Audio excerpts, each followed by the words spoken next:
Bismillahirrahmanirrahim. Assalamualaikum warahmatullahi wabarakatuh.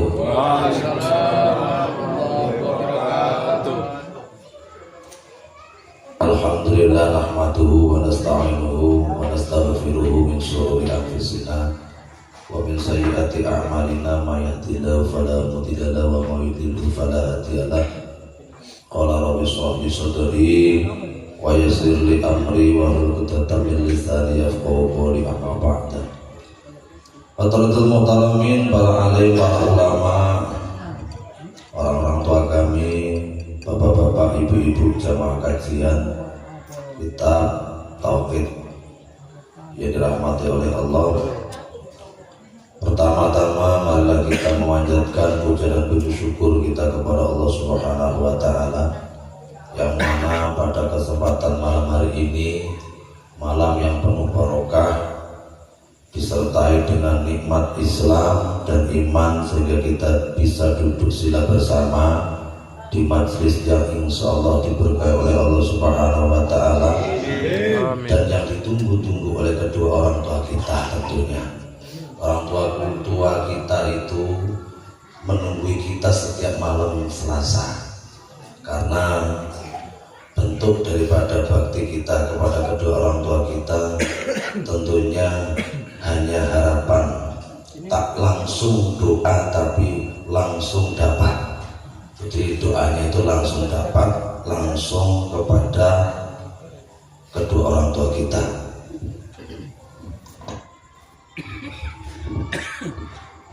Mudah-mudahan dalam rangkaian kajian kita malam hari ini, yaitu malam Selasa, mudah-mudahan diberkahi oleh Allah Subhanahu wa taala. Amin ya rabbal alamin. Salawat salam mari sama-sama kita bacakan kepada junjungan alam Nabi besar Muhammad Rasulullah sallallahu alaihi wasallam, Nabi yang kita harapkan syafaatnya insyaallah. Dengan memperbanyak sholawat, kita nantinya diakui sebagai umatnya. Amin. Umat yang betul-betul mendapatkan keistimewaan. Istimewanya adalah segala urusannya itu sudah ada yang memberikan jalan.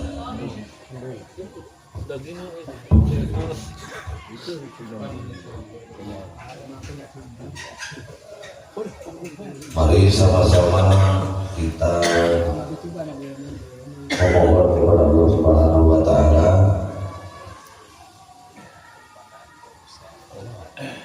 habis baterainya. Mudah-mudahan kita malam hari ini tentunya malam yang beberapa hari lagi ke depan itu sudah masuk dalam bulan suci Ramadan.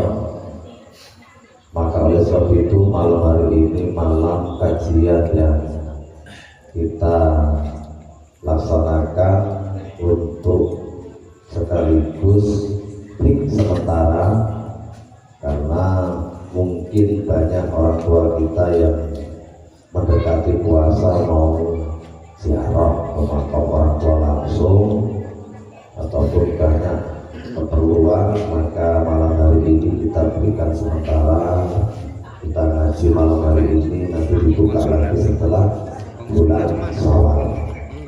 Setelah bulan Ramadan dari bulan Syawal kita mulai lagi. Mari sama-sama kita menghadiahkan Fatihah, mengirim Fatihah di hati kita, cinta kita kepada orang tua kita, karena surat yang paling cepat nyampe kepada orang tua kita doa itu hanya surat Al-Fatihah, karena surat Al-Fatihah ini rahasianya besar. Ketika diturunkan surat Al-Fatihah saja turun, itu jin setan itu pangsa, saking besarnya aurat tersebut diturunkan oleh Allah. Maka oleh sebab itu ayo kita sama-sama menghadiahkan Fatihah kita kepada guru kita, pada orang tua kita, terlebih kepada junjungan kita Nabi besar Muhammad Rasulullah ila hadratina Nabi Mustafa Muhammad Rasulullah sallallahu alaihi wasallam wa ashabihi wa azwajihi wa dzurriyyatihi wa ahli baitihi ajma'in wa li kafatil anbiya'i wal mursalin sirri wa lahumul Fatihah. Bismillahirrahmanirrahim. Alhamdulillahirabbil alamin. Iyyaka na'budu wa iyyaka nasta'in. Shiratal mustaqim.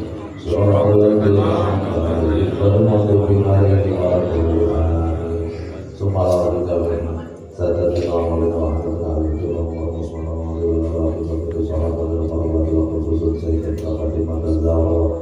wa una hasana rusan wa qajatul kumara wa isatal mu'minin rasulullah wa tabi'ina tabi'illah wa sallallahu alaihi wa sallam sayyidina Muhammad wa rasulih wa al-mulisin wa imatul hadisin wa fasirun sayyidina Syafi'atul Muhammadikin wa ilahi waliyin wa baladina mu'minin wa mu'minatul masyarakat wa maghfirah wa hadratil sisilatul qadiratul rasulatul usul Aliturun Sayyidina Maulana Sultan al-Awliya Sayyidina Syaikhul Qadir Jilani Qaddasallahu sirruhu aziz Sayyidina Rasulullah Sayyidina Syaikhul Sayyidina Al-Muqaddas Sayyidina Habibul Adami Sayyidina Hasan Sayyidina Rasulullah Sayyidina Muhammad Al-Masami wa Sayyidina Subhan Muhammad wa Sayyidina Muhammad Rasulullah Sayyidina Fitrah Rasulullah Rasulullah Sallallahu Alaihi Wasallam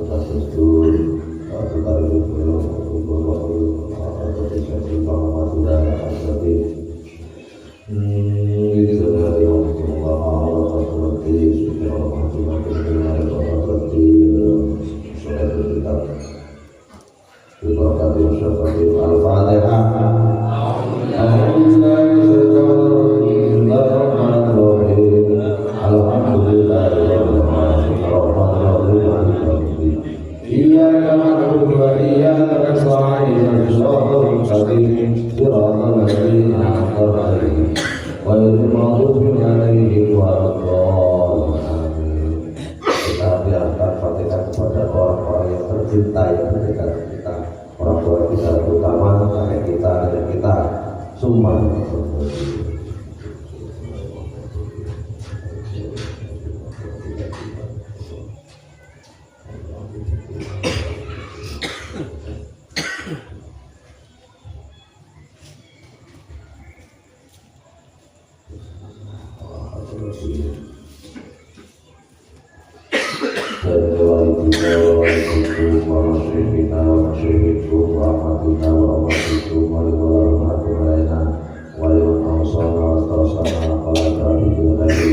Ya Allah, kami malam hari ini sembari memohonkan ampunan kepada kedua orang tua kami. Amin. Amin. Tentunya Engkau yang memberikan ampunan, ya Allah. Amin. Kami kajian kitab tauhid pada malam hari ini sekaligus menyambut datangnya bulan suci Ramadan.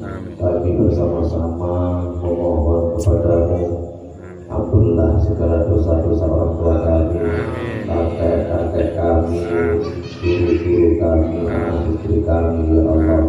Pada malam hari inilah kami memohon kepadamu, ya Allah. Sampaikan salam kami kepada baginda Nabi, sampaikan salam kami kepada Syaikhul Qadir Jilani guru kami, sampaikan salam kami kepada musola kita ini, ya Allah. Kami mohon perlindungan, ya Allah. Al-Fatihah. Bismillahirrahmanirrahim. Alhamdulillahirabbil alamin arrahmanirrahim maliki yaumiddin. Iyyaka na'budu wa iyyaka nasta'in. Shiratal mustaqim. Shiratal ladzina an'amta 'alaihim ghairil maghdubi 'alaihim waladdallin. Amin. Bismillahirrahmanirrahim. Alhamdulillahirabbil alamin wassalatu wassalamu ala sayyidina asyrofil anbiya'i wal mursalin wa ala alihi wa sahbihi rasulillah ajma'in. Qala rasulullah rahimahullah ta'ala nafa'allahu bihi wa bi ulumihi fid dharain. Amin. Bismillahirrahmanirrahim. wa yasila ila hadratir rabbi fa idza sar'a bil mujahadati wa qala malahil mutatu rubbama kasala anfa bi anwa'il ibadati wal awradi allati lutubat alaiha yahsulu inda siddatu al-hammi wal ghammi wa rubbama tasawwadu lahu nasru tarha bil kulliyati ma'qawlihi qad hasala indahu nawmun min ma'rifatillahi ta'ala. Orang-orang tuaku yang dirahmati oleh Allah, dalam keterangannya kitab ini, jadi murid nandang mujahadah. Mujahadah itu memerangi hawa nafsu. Jadi hawa nafsu kita itu yang besar itu kita harus perangi. Kadang-kadang orang mujahadah sudah lama punya seperti amalan-amalan zikir itu sudah lama sekali, bahkan sudah puluhan tahun, sudah hampir dikatakan banyaklah kalau kita kerjakan. Tapi makin lama kadang itu makin membuat bosan, makin dikurangi, makin malas mengerjakan sebagian ibadah wirid-wirid yang sudah diamalkan dan lain sebagainya. Apalagi yang kayak orang ikut ahli toreko itu yang sudah ditugaskan gurunya untuk mengamalkan amalan toreko seperti zikir jahar, zikir siri, itu juga lama-lama nanti lama-lama membosankan.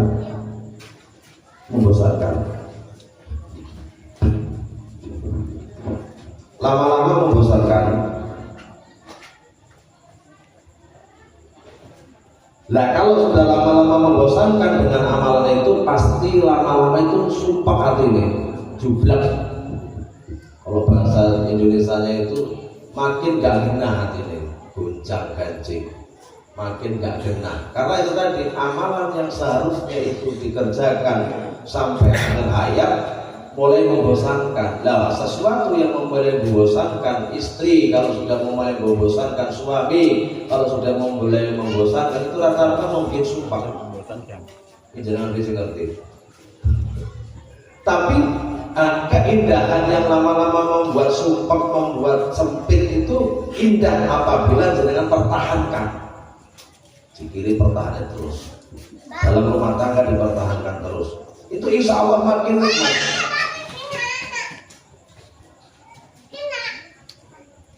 Karena terkadang kalau sudah lama kita mengamalkan sesuatu, itu lama-lama terkadang yang menghiasi kepada dirinya itu nafsu.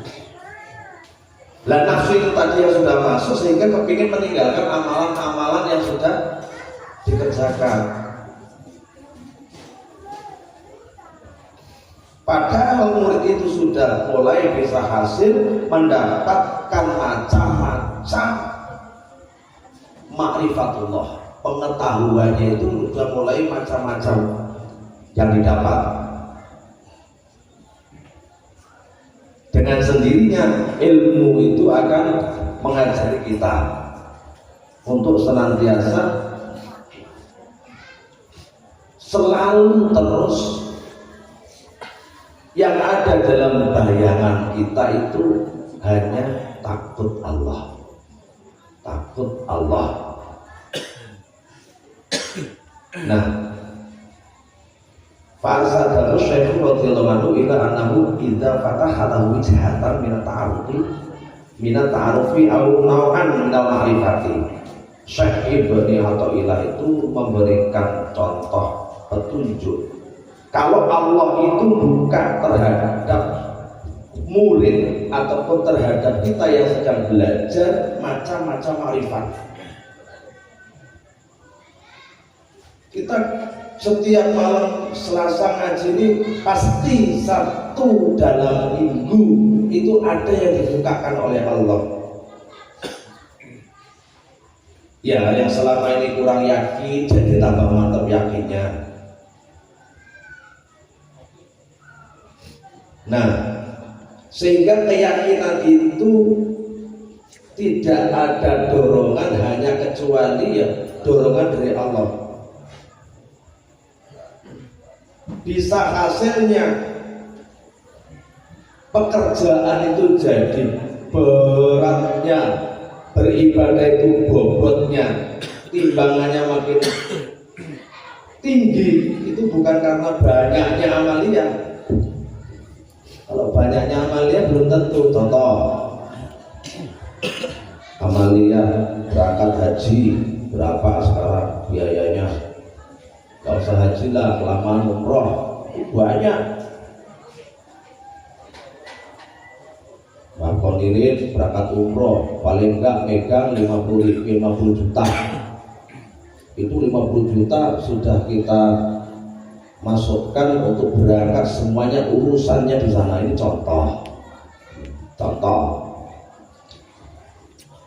Nah, kalau kita pandang duit itu duit pasti amal, karena tujuannya beribadah. Besar 50 juta, besar, bukan kecil itu 50 juta.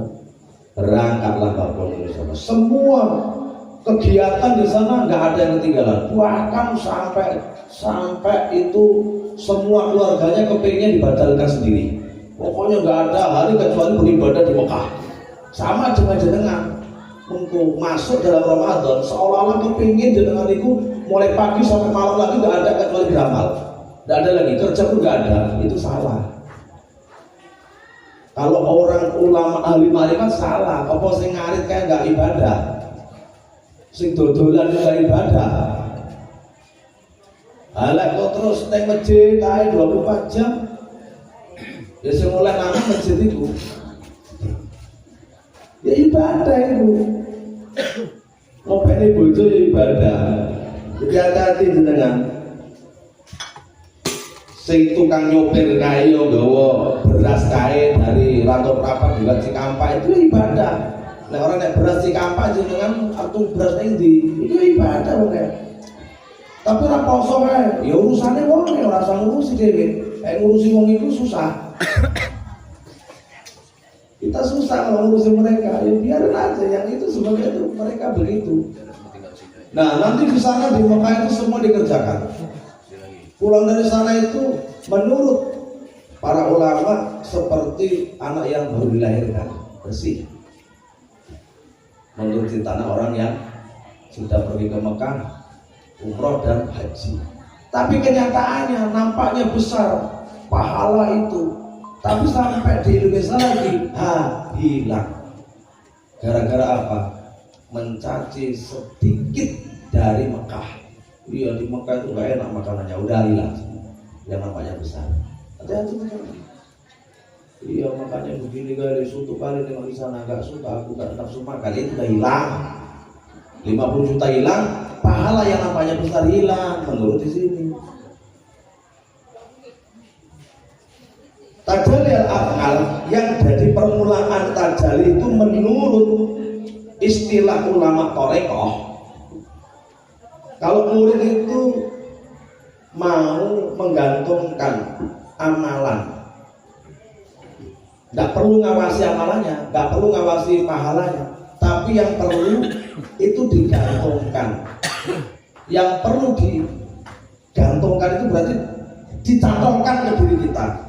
Walaupun sedikit amal itu, jangan rasa dalam tiap dino nyaku dalan raya itu, wahalane itu lebih daripada sing jenengan bagian duit 100.000 per hari.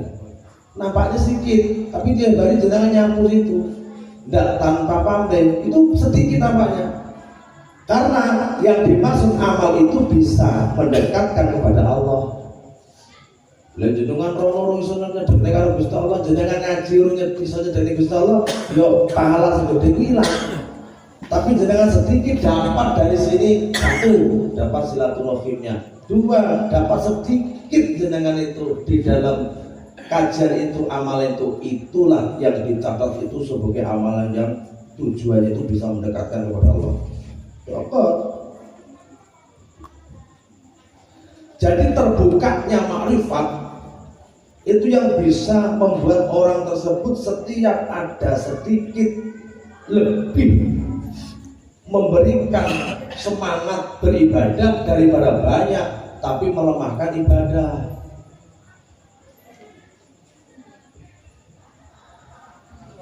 Banyak melemahkan ibadah, sehingga kalau sudah banyak belum tentu yang banyak mendekatkan kepada Allah. Contoh lah, yang sholat 5 waktu itu banyak, tapi belum tentu itu bisa mendekatkan kepada Allah. Orang-orang yang sholat kalau belum bisa menjaga perilakunya, tingkah lakunya, belum bisa. Kalau masih punya sifat merasa aku udah sholat sekian tahun, pasti aku kalau ditimbang nanti pahala aku sholatku sama yang enggak sholat lebih banyak sholatku, itu udah hilang. Ayo, iya toh.